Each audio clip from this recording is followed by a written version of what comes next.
खाली कुट्या मारायला लागतात.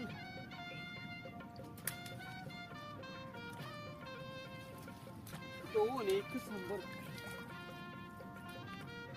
कुर्ल्या मित्रांनो, दोन्ही एक डांग्याची. हे बघा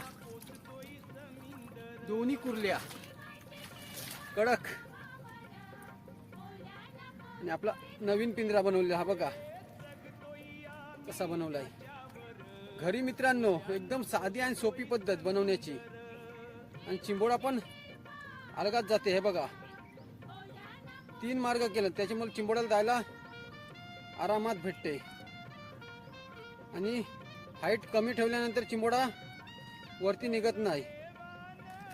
हे बघा 2 मस्त कडक कुर्ल्या.